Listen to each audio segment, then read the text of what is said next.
Guys আপনারা sure Abrar ফাতিনকে চিনেন না? তো ইনি হলেন আবরার ফাতিন। তো আজকে আমরা তার ভিডিও দেখব। তো তাকে তো আমি সাবস্ক্রাইব করে রাখছি, তার ভিডিওতে যাই। তো গাইজ আমি আবরার ফাতিনের চ্যানেলে আইসা পড়ছি। তো অনেকজনে ভাবতাছেন আমি আবরার ফাতিনের ফ্যান কেন, কারণ প্রথমবার আমি তাকে দেখেই ম্যাপ অ্যানিমেশনটা মানে শেখার অনুপ্রেরণা জাগর করছি। তো তার একটা বড় ভিডিও দেখুন, তার চ্যানেলে যাওয়া যায়। ভিডিওসের মধ্যে নতুন এটা আর পুরনো এটা, নতুনটাই দেখি। তো শুরু করা যায়।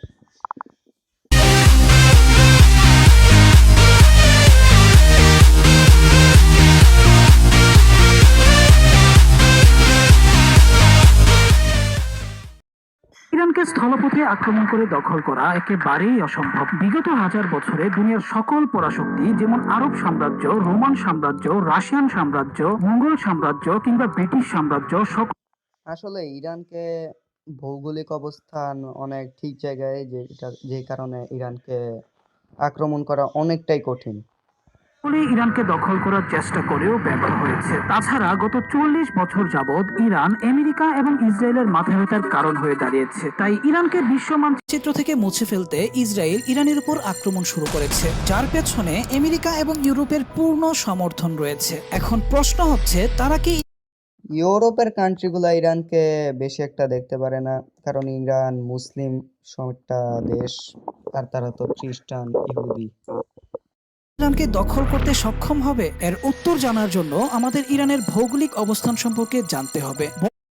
এখান থেকে আপনারা জেনে নিতে পারেন, আর এজন্য আবরার ফাতিনকে সাবস্ক্রাইব করেন। বর্তমানে ইরান 7টি দেশের সাথে তাদের বর্ডার শেয়ার করে। ইরানের পূর্ব দিকে রয়েছে পাকিস্তান, আফগানিস্তান ও তুর্কমেনিস্তান, এবং পশ্চিম দিকে আছে ইরাক, তুরস্ক, আর্মেনিয়া ও আজারবাইজান। এছাড়াও 3টি সমুদ্রে ইরানের অ্যাক্সেস রয়েছে। এটা কাস্পিয়ান সাগর, এটা কোনো সমুদ্র তো না।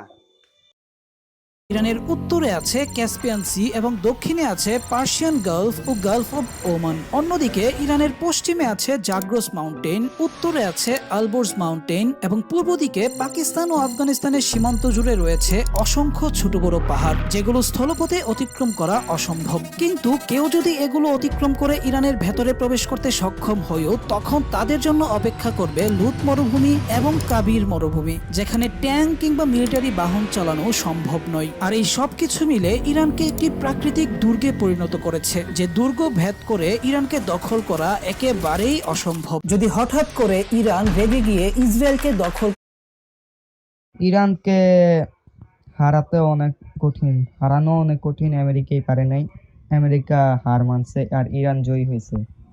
এরপর একটা দেখা যায়। করতে চাই, তাহলে কি হবে? ইসরায়েলকে আক্রমণ করার আগে ইরান পার্সিয়ান এম্পায়ার গঠন করতে চাইবে। তাই শুরুতেই ইরান ইরাককে আক্রমণ করবে, এবং ইরাক দখল করে সামনে এগিয়ে গেলে সিরিয়া নিজ থেকে ইরানের সাথে যোগ দেবে। এখন ইরান শিয়া সুন্নি মতবাদ ভুলে একসাথে ইসরায়েলকে আক্রমণ করার জন্য সৌদি আরবকে অফার করবে, এবং সৌদি আরব তৎক্ষণাৎ রাজি হয়ে যাবে। এই পর্যায়ে ইরান সৌদি জোট একত্রে জর্ডানকে আক্রমণ করবে, যেটা দেখে লেবাননও তাদের সাথে যোগ দেবে। এখন ইরান সৌদি জোট ইসরায়েলকে আক্রমণ করবে। এই পর্যায়ে ইসরায়েলকে বাঁচাতে আমেরিকা এগিয়ে আসবে। এটা দেখে তুরস্ক, মিশর এবং লিবিয়াও এভাবে যদি আরব দেশরা একসাথে কাজ করে, তাহলে ইসরায়েল নামের কোনো দেশ আজকে ফিলিস্তিনের মাটিতে থাকতোই না। আরব জোটে যোগ দেবে। তাছাড়া রাশিয়া পেছন থেকে আরব দেশগুলোকে সাহায্য করবে। ফলে আমেরিকা লেজ গুটিয়ে পালাবে, এবং সকল মুসলিম দেশ মিলে ইসরায়েলকে দখল করে ইহুদি জাতিকে চিরতরে ধ্বংস করে ফেলবে। বর্তমানে ইরানের সবচেয়ে বড় শত্রু হলো আমেরিকা, কিন্তু স্ট্র্যাটেজিক্যালি এই মুহূর্তে ইরান এটা তো আমি জানি।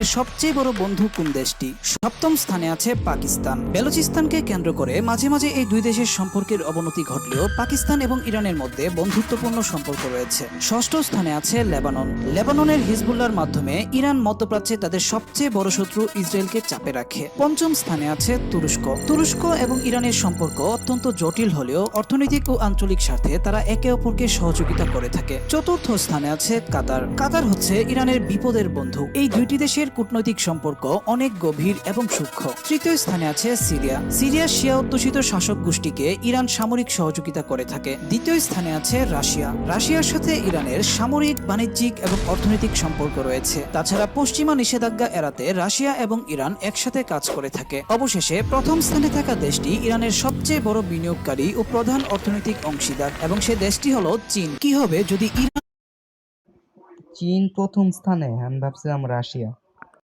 পারমাণবিক বোমা বানাতে সক্ষম হয়? যতদিন পর্যন্ত মধ্যপ্রাচ্যে শুধুমাত্র ইসরায়েলের কাছেই পারমাণবিক বোমা থাকবে, ততদিন পর্যন্তই ইসরায়েল মধ্যপ্রাচ্যে তার আধিপত্য বজায় রাখতে পারবে। আর যতদিন ইসরায়েল আধিপত্য বজায় রাখবে, ততদিন মধ্যপ্রাচ্যের উপর আমেরিকার নিয়ন্ত্রণ থাকবে। কিন্তু রাশিয়া এবং চীন একেবারেই চায় না কেবল আমেরিকাই মধ্যপ্রাচ্য নিয়ন্ত্রণ করুক। তাই ধীরে ধীরে তারা ইরানকে সমর্থন দিচ্ছে যেন ইরান আরও শক্তিশালী হতে পারে। ইরান শক্তিশালী হলেই ভালো।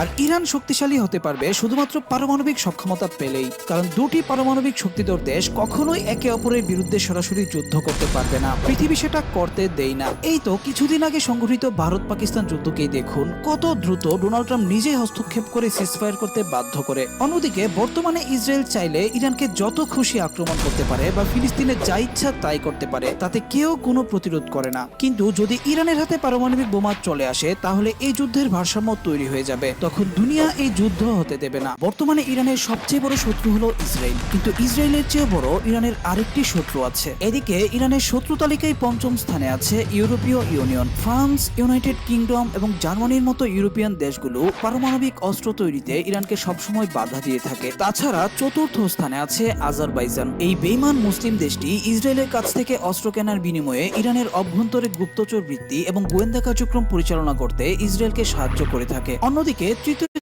বেঈমান আজারবাইজান দেশটা। স্থানে আছে সৌদি আরব। সৌদি আরব এবং ইরানের মধ্যে শিয়া সুন্নি মতবাদকে কেন্দ্র করে বিভেদ রয়েছে। তাছাড়া মধ্যপ্রাচ্যে নিজেদের শ্রেষ্ঠত্ব প্রমাণে তারা ইয়েমেন এবং সিরিয়ায় প্রক্সির মাধ্যমে একে অন্যের বিরুদ্ধে যুদ্ধ করে থাকে। দ্বিতীয় স্থানে আছে ইসরায়েল। পারমাণবিক অস্ত্রকে কেন্দ্র করে ইসরায়েল ইরানের উপর আক্রমণ করে। জবাবে ইরানও ইসরায়েলের উপর পাল্টা আক্রমণ করে। বর্তমানে এই যুদ্ধ বন্ধ থাকলেও যে কোনো সময় আবার শুরু হতে পারে। অবশেষে প্রথম স্থানে থাকা দেশটি একসময় ইরানের বন্ধু ছিল, কিন্তু বর্তমানে সে দেশটি ইরানকে সামরিক এবং অর্থনৈতিকভাবে ধ্বংস করতে চাই, এবং সে দেশটি হলো আমেরিকা। ইরান অসংখ্য ড্রোন এবং মিসাইল ইসরায়েলের উপর নিক্ষেপ করলেও ইসরায়েলের ক্ষয়ক্ষতির পরিমাণ এত কম কেন? শুধুমাত্র ইসরায়েলের এয়ার ডিফেন্স সিস্টেমের পক্ষে ইরানের সকল মিসাইল ঠেকিয়ে দেওয়া কোনোভাবেই সম্ভব নয়। ইরানের প্রতিটি মিসাইলকে 3টি দেশ এবং প্রায় 1700 কিলোমিটার পথ অতিক্রম করে ইসরায়েলে পৌঁছাতে অসংখ্য বাধার সম্মুখীন হতে হয়। তাদের মধ্যে প্রথম বাধাটি আসে পার্সিয়ান সাগরে অবস্থিত আমেরিকান যুদ্ধজাহাজ থেকে। দ্বিতীয় বাধা আসে ইরাক, সিরিয়া এবং সৌদি আরবে অবস্থিত অসংখ্য আমেরিকান মিলিটারি বেস থেকে। ইরানি মিসাইলগুলো জর্ডানের আকাশসীমায় পৌঁছানোর ঠিক আগে তৃতীয় বাধা আসে লোহিত সাগরে থাকা আমেরিকান যুদ্ধজাহাজ থেকে। মিসাইলগুলো জর্ডানের আকাশসীমায় পৌঁছালে চতুর্থ বাধা আসে জর্ডান এয়ার ডিফেন্স সিস্টেম থেকে। অবশিষ্ট মিসাইলগুলো জর্ডানকে ফাঁকি দিয়ে ইসরায়েলের কাছাকাছি পৌঁছালেই পঞ্চম বাধা আসে ইসরায়েলের এয়ার ডিফেন্স সিস্টেম থেকে। আয়রন ডোম, ডেভিড স্লিং এবং অ্যারো 3 এর পাশাপাশি ষষ্ঠ ও সপ্তম বাধা আসে ভূমধ্যসাগরে অবস্থিত ব্রিটিশ এবং আমেরিকান যুদ্ধজাহাজ থেকে। তাই ইরানের ছোড়া প্রতি 10টি মিসাইল থেকে কেবল একটি মিসাইল ইসরায়েলে আঘাত হানতে সক্ষম হয়। ইসরায়েল তার প্রতিবেশী দেশগুলোকে দখল করে একটা বড় দেশ অর্থাৎ গ্রেটার ইসরায়েল বানাতে চায়। ইসরায়েলের জন্মের পর থেকেই তাদের নেতাদের প্ল্যান ছিল কিভাবে তারা তাদের দেশকে বড় করতে পারে, এবং ধীরে ধীরে ইসরায়েল তাদের সীমানা বড় করে যাচ্ছে। গ্রেটার ইসরায়েল প্ল্যানে ফিলিস্তিন, জর্ডান এবং লেবাননের পুরো অংশ রয়েছে। তাছাড়াও সৌদি আরব, মিশর, সিরিয়া, ইরাক এবং তুরস্কের কিছু অংশ রয়েছে। জায়নিজম বা ইহুদিবাদের প্রতিষ্ঠাতা থিওডোর হার্জেল নীল নদী থেকে শুরু করে ফোরাত নদী পর্যন্ত এলাকাকে ইহুদিদের এলাকা বলে মনে করত। এই গ্রেটার ইসরায়েল কনসেপ্টের জন্যই ইসরায়েল তার প্রতিবেশী দেশগুলোতে আক্রমণ করার সুযোগ খুঁজতে থাকে। এই পুরো প্ল্যানের মাস্টারমাইন্ড হচ্ছে আমেরিকা, এবং ইসরায়েলের মাধ্যমেই আমেরিকা মধ্যপ্রাচ্যে তাদের আধিপত্য বজায় রাখতে চায়। কিন্তু বর্তমানে ইরান ইসরায়েল এবং আমেরিকার জন্য সবচেয়ে বড় বাধা হয়ে দাঁড়িয়েছে। আপনার কি মনে হয় ইরান কি পারবে তাদের পরিকল্পনা নস্যাৎ করতে? কমেন্ট করে আমাকে জানান তো। বিশ্বে এমন কিছু বেঈমান মুসলিম দেশ আছে যারা দখলদার ইসরায়েলকে স্বীকৃতি দিয়েছে। তাদের মধ্যে তারা মুসলিম দেশের নামেই পড়ে না। এক নম্বর দেশটি আপনাকে চমকে দেবে। সপ্তম স্থানে আছে মিশর। দখলকৃত সিনাই উপদ্বীপ ফেরত পাওয়ার বিনিময়ে মিশর ইসরায়েলকে স্বীকৃতি দিয়েছে। ষষ্ঠ স্থানে আছে জর্ডান। জর্ডান নদীর পানির অধিকার ও পশ্চিম তীরের নিয়ন্ত্রণ পেতে জর্ডান দখলদার দেশটিকে স্বীকৃতি দিয়েছে। পঞ্চম স্থানে আছে আজারবাইজান। এই বেইমান দেশটি দখলদারদের কাছ থেকে সামরিক প্রযুক্তি পেতে তাদের স্বীকৃতি দিয়েছে। চতুর্থ স্থানে আছে মরক্কো। পশ্চিম সাহারায় মরক্কোর দাবিকে স্বীকৃতি দেওয়ার শর্তে মরক্কো দখলদারদের স্বীকৃতি দিয়েছে। তৃতীয় স্থানে আছে সুদান। আমেরিকা সুদানকে সন্ত্রাসবাদী রাষ্ট্রের তালিকা থেকে বাদ দেওয়ার বিনিময়ে সুদান দখলদার ইসরায়েলকে স্বীকৃতি দিয়েছে। দ্বিতীয় স্থানে আছে সংযুক্ত আরব আমিরাত এবং বাহরাইন। এই বেইমান দেশগুলো প্রযুক্তি ও বাণিজ্যিক সুবিধা পেতে দখলদার দেশটিকে স্বীকৃতি দিয়েছে। এদিকে প্রথম স্থানে থাকা দেশটি নিজেদের ইসলামী বিশ্বের শাসক মনে করলেও তলে তলে ইসরায়েলের সাথে বিজনেস করে থাকে এবং এই দেশটি হচ্ছে তুরস্ক। ঘর যদি হয় জান্নাতি পরিবেশে সাজানো। তো ভিডিওগুলি দেখা হলো, সব ভিডিও একের ছিল, এই ভিডিওটা একদম একের ছিল। তো তার রিসেন্টলি একটা নতুন ভিডিও দেখি, শর্ট ভিডিও। পাকিস্তান এবং আফগানিস্তানের মধ্যে একটি পূর্ণাঙ্গ যুদ্ধ শুরু হয়ে গেছে। পাকিস্তানের সেনাবাহিনী একজন তালিবান নেতাকে লক্ষ্য করে আফগানিস্তানে হামলা চালায়। জবাবে আফগানিস্তান ড্রোন, মিসাইল এবং রকেট লঞ্চার নিয়ে পাকিস্তানের সীমান্ত লক্ষ্য করে আক্রমণ চালিয়ে পাকিস্তানের বেশ কয়েকটি ঘাঁটি দখল করে এবং 50 জন সৈন্যকে হত্যা করে। জবাবে পাকিস্তানও শক্তিশালী কাউন্টার অ্যাটাক করে। পাকিস্তানি সৈন্যরা ট্যাঙ্ক, ড্রোন এবং যুদ্ধবিমান নিয়ে সীমান্তের গভীরে আফগান সামরিক লক্ষ্যবস্তুতে হামলা চালিয়েছে। এতে পুরো এলাকা যুদ্ধক্ষেত্রে পরিণত হয়েছে। পাকিস্তান দাবি করে তারা আফগানিস্তানের ভেতরে 20টিরও বেশি তালেবানের ঘাঁটি জব্দ করেছে এবং 200-র বেশি তালেবান যোদ্ধাকে হত্যা করেছে। পাকিস্তানি মিডিয়া দাবি করে আফগানিস্তান যুদ্ধবিরতির আহ্বান জানালেও পাকিস্তান সেটা প্রত্যাখ্যান করে এবং সীমান্ত সম্পূর্ণ নিরাপদ না হওয়া পর্যন্ত অভিযান চালিয়ে যাবে। আর এই ঘটনায় সবচেয়ে বড় টুইস্ট হচ্ছে যুদ্ধ চলাকালীন আফগানিস্তানের পররাষ্ট্রমন্ত্রী ভারতে অবস্থান করছে। তাহলে কি এই হামলার পেছনে ভারতের হাত আছে নাকি আমেরিকা পেছন থেকে গুটি চালছে? কারণ মাত্র কিছুদিন আগেই আমেরিকা আফগানিস্তানে তাদের পুরনো ঘাঁটি ফিরে পাবার ইচ্ছা পোষণ করেছে। পাকিস্তান সব ভিডিওই ভালো ছিল, শর্ট ভিডিওটাও ভালোই ছিল। যদি আবরার ফাতিন আমার ভিডিও দেখে থাকে তাহলে থ্যাংক ইউ ভিডিওটা দেখার জন্য। যারা যারা ভিডিও দেখতেছেন তারা প্লিজ আমাকে সাবস্ক্রাইব করুন। আমাদের নেক্সট টাস্ক 150 সাবস্ক্রাইবারে যাওয়া। তো দেখা হবে পরের ভিডিওতে, বাই।